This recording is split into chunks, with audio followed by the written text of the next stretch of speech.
The first moment I saw the alert from the Atlas survey system, I knew something was wrong. Objects don't simply appear on hyperbolic trajectories with no gravitational context, and certainly not with the kind of velocity I was staring at on my screen.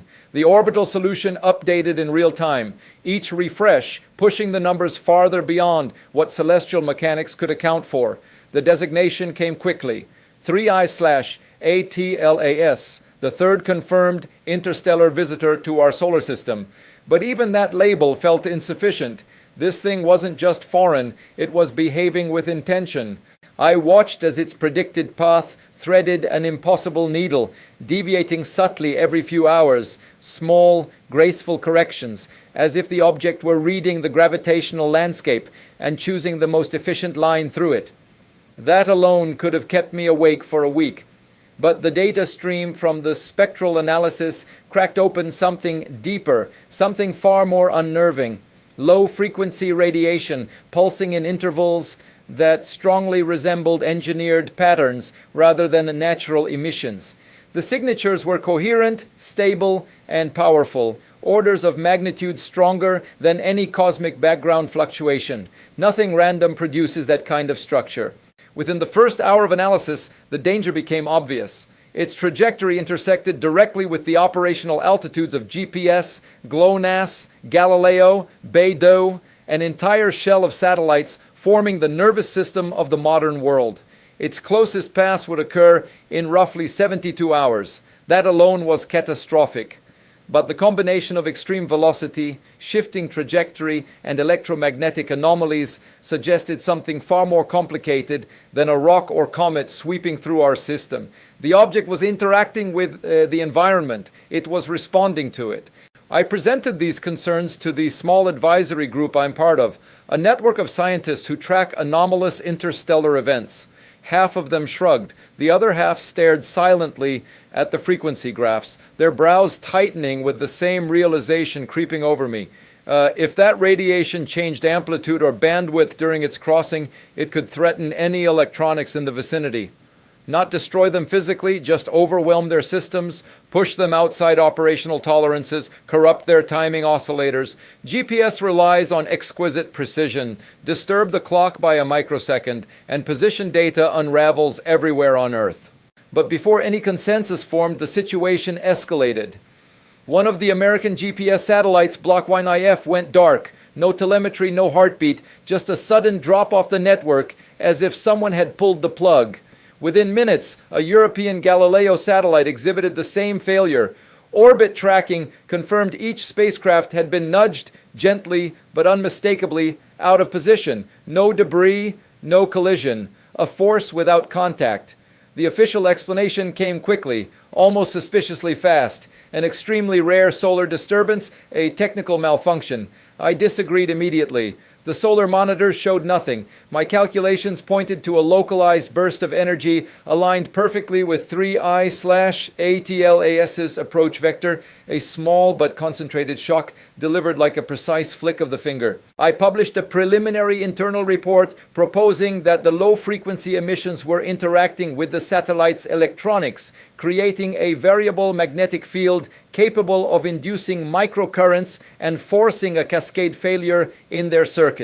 Not a weapon, perhaps, but a side effect of some unknown mechanism within the object. I laid out the math, the observed radiation, the orbital disruptions, and just like Oumuamua years ago, the response was predictable. Dismissal, minimization, unease masked by institutional caution.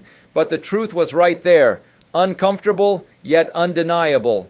3I/ATLAS wasn't drifting. It wasn't passive. It was exerting influence, intentionally or not, on the technology we depend on to navigate the planet, synchronize every financial transaction, operate every aircraft, coordinate emergency services, timestamp every digital communication. And it was now entering the critical region where dozens of satellites orbited in fragile harmony. I felt a familiar knot tightening in my stomach, the same feeling I had the first time I realized Oumuamua might not be a simple rock. except now the stakes were exponentially higher. Because if the radiation spike I feared happened when 3I/ATLAS crossed the satellite belt, the world wouldn't just lose a spacecraft or two, it could lose its entire orbital infrastructure in a matter of minutes. And there was nothing, absolutely nothing about the object's behavior so far that suggested restraint. By the second day, as 3I/ATLAS drifted deeper into the operational band of the navigation satellites, every monitoring station on Earth had turned toward it. You could feel the tension in the data, timing irregularities, subtle phase shifts in the carrier signals, corrections that grew increasingly erratic. Engineers insisted these were routine anomalies, but I'd been staring at these parameters for my entire career. They weren't routine. They were symptoms of a system receiving an external stress it wasn't designed to endure. The first major hint came from the DSN telemetry logs. A normally stable GPS clock aboard one of the M-code satellites began drifting by nanoseconds. Tiny deviations, but catastrophic for navigational precision. And this drift correlated perfectly with the rhythmic low-frequency pulses from 3I/ATLAS. It was as if the object were breathing, each emission gently pushing against the satellite's electronics. But those gentle pushes accumulated, building towards something far less gentle. I attempted again to raise the alarm. I argued that the anomaly fit the pattern of a magnetic shock front, not unlike an induced oscillation, something capable of overwhelming unshielded circuitry. My message met the same fate as before: polite acknowledgement, institutional hesitation, the fear of being the first to suggest a possibility no one wanted to confront. Nobody likes to admit that a foreign object, something uninvited, unexplained, might possess the capacity to cripple our most critical infrastructure. Then the second satellite dropped. No warning, no precursor signal. It simply vanished from the network, replaced by a cascade of corrupted telemetry packets, so garbled they looked almost intentional. Ground controllers attempted to regain control, but the spacecraft responded with nonsensical coordinates, as if its internal navigation systems had been burned through and overwritten by noise. And once again, orbital tracking confirmed a gentle but unmistakable displacement, a soft shove delivered from nowhere. I watched the live orbital models recalculate themselves, each new line more disturbing than the last. A pattern was forming. Whether deliberate or incidental, 3I/ATLAS was affecting anything in its electromagnetic environment, and that environment now contained dozens of satellites holding the architecture of global navigation in place. During an emergency conference call, one of the engineers suggested a rare micrometeor fragmentation event. Someone else blamed aging components. Another clung to the idea of a transient solar wind surge. I interrupted them, unable to tolerate the denial any longer. I told them plainly that the electromagnetic field around 3I/ATLAS was interacting with our satellites in a way no natural body should. I showed them overlays, radiation amplitude versus satellite clock drift, pulse intervals versus orbital anomalies. The correlations were precise, repeatable, impossible to dismiss. It wasn't an accident. The object was emitting structured energy, and that energy was penetrating our orbital shell. But instead of sparking action, my analysis ignited debate. Arguments broke out over protocol, over public disclosure, over the political implications of admitting vulnerability at this scale. Meanwhile, 3I/ATLAS continued forward, dipping lower into the densest layer of the GNSS constellation. Every hour it got closer, its radiation profile sharpened, the pulses tightening into patterns that looked eerily like modulation. As night fell over the East Coast, the first flight path disruptions began. Aircraft relying on GPS-based navigation drifted slightly off their intended arcs. Nothing dramatic, just enough to trigger alarms. Maritime systems reported sporadic timing loss. Automated container cranes paused in mid-operation when their synchronized clocks hiccuped. Financial markets began to log timestamp irregularities. Systems everywhere trembled, reacting to a disturbance no one could see. Still, officials insisted everything was stable. I sat alone in my office watching the pulsation curve intensify, knowing the truth everyone else was afraid to acknowledge. We had crossed the threshold. 3I/ATLAS was now inside the electromagnetic heart of our satellite network, and if those pulses spiked, if they reached resonance with the control systems, we would see a failure cascade unlike anything in human history. But the real warning arrived at 3:12 UTC, and it came not from the satellites, not from the signals, not from any earthly instrument, but from the object itself. The low-frequency emissions suddenly shifted upward, tightening into a coherent beam, sweeping across the orbital plane.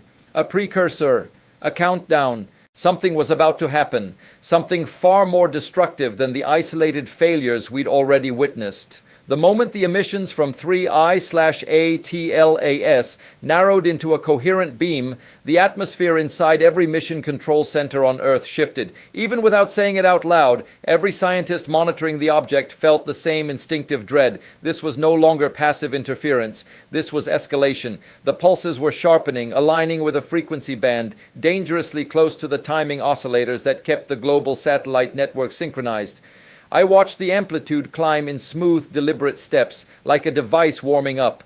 At 3:17 UTC, the first coordinated failure hit. A cluster of GPS satellites transitioned simultaneously into safe mode, except they hadn't been commanded to. Their onboard computers triggered emergency shutdown sequences as if they detected a catastrophic power surge. Telemetry blurred into static and then vanished entirely. Ground stations scrambled to regain control, but each attempt resulted in corrupted commands bouncing back as though the satellite buses themselves were being jammed by invisible hands. The beam rotated again. Another cluster dropped. Within minutes, the orbital map looked like a battlefield.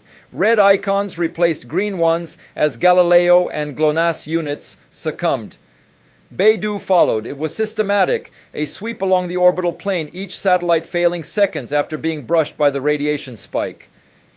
This wasn't random noise or cosmic coincidence. The timing was too perfect, the pattern too clean. Then came the spike. The radiation curve surged so violently that my instruments oversaturated. It was an electromagnetic pulse, but not the nuclear kind humanity had studied for decades. This was narrower, more surgical, engineered to resonate specifically with the type of circuitry built into our global navigation systems. It struck the satellite belt like a tuning fork hitting glass. For a moment, everything froze, every screen, every graph, every trace. Then, all at once, the telemetry feeds resumed, but the numbers were unrecognizable. Dozens of satellites were broadcasting corrupted ephemeris data. Their clocks drifted erratically. Some began transmitting positional information that placed them thousands of kilometers away from their actual orbits. A few, still partially functional, started spinning uncontrollably. On Earth, the impact was immediate. Air traffic controllers began reporting ghost positions, aircraft blinking into impossible coordinates, planes relying on GPS autopilot disengaged from their flight paths and reverted to manual control. Pilots described their instruments jumping like haunted compasses. In shipping lanes, massive cargo vessels received conflicting coordinates from their navigation arrays, triggering automated alarms that shut down propulsion systems. Drivers on highways watched their phone maps freeze, flicker, then spin in circles. But the most dangerous effect began quietly, the collapse of precision timing. Every major financial exchange uses GPS synchronization to timestamp transactions. Without accurate timing, the order of trades becomes impossible to verify. Banks began locking down automatically. A TMS halted. Automated trading systems panicked, preventing billions in transactions from executing. Secure networks reliant on timestamp-based authentication triggered mass fail-safes, severing themselves from the internet. Hospitals that synchronized equipment across networks experienced delays in dosage calculations and imaging systems. Emergency services relying on GPS dispatch began misrouting units. Even power grids that use satellite timing to balance loads across regions showed irregularities, forcing operators to disconnect sectors before a broader cascade could begin. And above us, the orbital map continued collapsing. I watched the live feed as one satellite, GPS third, SV04, flipped into a death spin. The wobble propagated into its solar array control system, tearing apart its orientation. It spiraled downward, powerless. Several others followed, not crashing outright but becoming derelict, drifting hazards trapped in decaying orbits. I knew what this meant. Without intervention, we weren't just losing navigation. We were creating an expanding minefield of debris that could trigger Kessler syndrome, a chain reaction of collisions that would render Earth's orbit unusable for decades. Yet through all of this, one fact remained painfully clear. The pulse from 3I/ATLAS had been selective. It targeted specific frequency ranges, specific systems. Terrestrial electronics survived. Ground-based infrastructure was shaken but not destroyed. The object had disabled the satellites without harming the planet itself. The implications were unsettling. I stared at the new radiation data coming in, unable to deny what it suggested. The object wasn't merely emitting energy, it was absorbing it, drawing in electromagnetic noise from the surrounding environment, converting it, using it to sustain the pulses, as if it were feeding. The realization struck me with such clarity that I said it aloud in the empty room, "It's a machine." The word hung in the air, heavy and irreversible. If 3I/ATLAS was a technological construct, whether ancient, autonomous, abandoned, or purposeful, then its actions were not an accident. They were the behavior of a system following internal logic, a mechanism responding to stimuli. And at that moment, its stimuli were the electromagnetic signatures of our orbiting satellites. I looked at the updated trajectory. The object was now approaching the densest core of the GNSS constellation. If the first pulse had done this much damage, the next would finish the job. We had hours, maybe less, before every remaining satellite went dark. And for the first time since the crisis began, I realized we were no longer trying to predict what the object would do. We were trying to survive what it had already started. The hours after the first electromagnetic pulse were consumed by panic disguised as procedure. Every government liaison, every agency representative, every spokesperson insisted we could stabilize the situation. But the orbital charts told the truth. More than half of the GNSS constellation was crippled. Several satellites were tumbling, and the survivors were radiating timing errors like infected nodes in a dying network. The question was no longer whether the system would collapse. It already had. The question was whether a second pulse from 3I/ATLAS would finish what the first had started. I gathered the raw radiation data into a private modeling suite. The emission wasn't random. It formed a coherent structure, harmonics nested inside harmonics, like a language built from shifting electromagnetic chords. Whatever the object was, it clearly didn't behave like a comet or asteroid. It operated like a device with a power source, a feedback loop, and some form of adaptive control. The first pulse had been a test. The second would be decisive. During the emergency briefing, I presented the energy absorption curve, the way 3I/ATLAS drew in surrounding electromagnetic noise, amplified it, then released it in a narrowband resonance tuned specifically to satellite control systems. The room went silent. No one wanted to be the first to say what we were all thinking. If the object could siphon ambient electromagnetic energy, then anything we transmitted toward it, any radar sweep, any radio ping, was fuel. We had spent hours feeding a machine we barely understood. Arguments erupted. Some demanded immediate military intervention, though no missile could reach the object without passing through a debris field. Others proposed shutting down all high-power transmitters on the planet, plunging us into deliberate radio silence. But silence wouldn't undo the damage. It wouldn't stop the second pulse. We needed a countermeasure, something that would break the pattern, disrupt the resonance, sever the feedback loop. I proposed a hypothesis. If the object relied on coherent absorption, then overwhelming it with a chaotic broadband signal, something that destroyed structure rather than reinforced it, could destabilize its field. Not a weapon, not an attack, a calculated noise burst, something that would make the object effectively deaf by saturating its absorption mechanism. We ran simulations through the night. Using the world's largest ground-based radio arrays, including the VLA and the global network of deep space antennas, we could, in theory, generate a wide-spectrum countersignal. It would need to be synchronized, perfectly timed, and strong enough to reach the object before the second pulse. If we miscalculated, we would simply feed it more energy or trigger an even stronger release. At 5:40 a.m. UTC, as the models updated, I felt the breath tighten in my chest. The radiation spike from 3I/ATLAS had begun to rise again, slowly, steadily, the same warm-up curve as before, the same harmonic tightening. The second pulse was forming. We had less than 2 hours.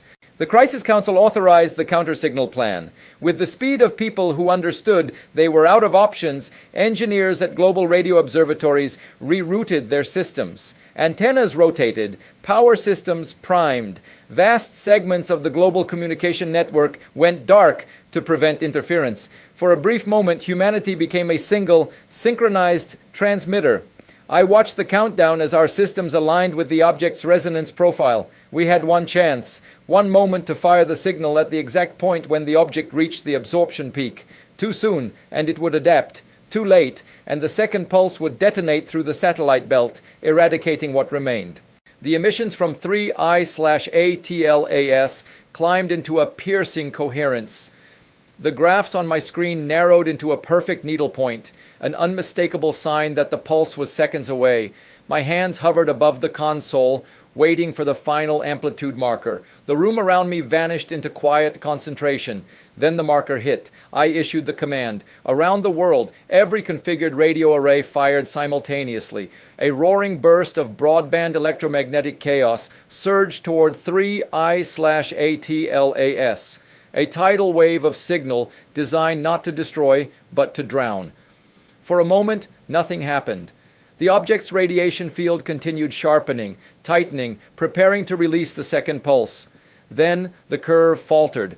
A dip, small but real. The object's harmonics wavered, as if struggling to maintain coherence. Another dip followed. The structure of the emission began to fracture, lines splitting, collapsing, scattering into incoherent fragments. The power consumption curve spiked wildly, then plummeted. The second pulse never formed. Instead, the object's field destabilized into a swirling haze of inconsistent frequencies. Its trajectory shifted, as though the internal mechanism regulating it had faltered. Slowly, 3I/ATLAS angled away from the densest region of the satellite belt, its velocity increasing, its emissions flickering like a lantern in a storm. It was retreating. Relief washed through the control room, but only for a moment, because as the radiation levels dropped, a single truth became clear. The object wasn't defeated, it was merely withdrawing. And whatever intelligence or mechanism guided it now knew we could disrupt its behavior. We had survived the second pulse, but humanity had just announced its presence to something that crossed interstellar space. In the aftermath of the counter-signal, the world entered a strange silence, an uneasy calm that felt less like victory and more like the moment after a seismic wave passes when you wait to see if the ground will split again. The radiation from 3I/ATLAS continued to diminish, its harmonics dissolving into a chaotic shimmer of frequencies. Whatever coherence had powered its first pulse was fractured. Its trajectory now pointed outward, toward the edge of the solar system, propelled by an acceleration we couldn't fully explain, but recognized instantly it was leaving. As emergency agencies scrambled to restore some semblance of stability, I focused on the deeper question: what exactly had we encountered? The object's behavior was too patterned, too responsive, too tuned to our technological frequencies to be dismissed as natural. And now that its field was unstable, our instruments could detect something we hadn't seen before. A faint internal oscillation, like a heartbeat, disrupted by the counter-signal. Not biological, of course, mechanical, rhythmic, purposeful. The more data we gathered, the clearer it became. 3I/ATLAS wasn't just emitting energy. It had been absorbing and transforming it, operating like a self-sustaining electromagnetic engine. Not a simple artifact, but a system, a device built to cross interstellar distances by feeding on environmental energy gradients. And our satellites had provided exactly the kind of structured electromagnetic field it could latch onto. That realization spread quickly among the scientific teams. We hadn't been targeted, we'd been harvested. The second pulse wasn't an attack, it was consumption. But the counter signal had forced the mechanism into overload, pushing it into a state where it could no longer maintain resonance.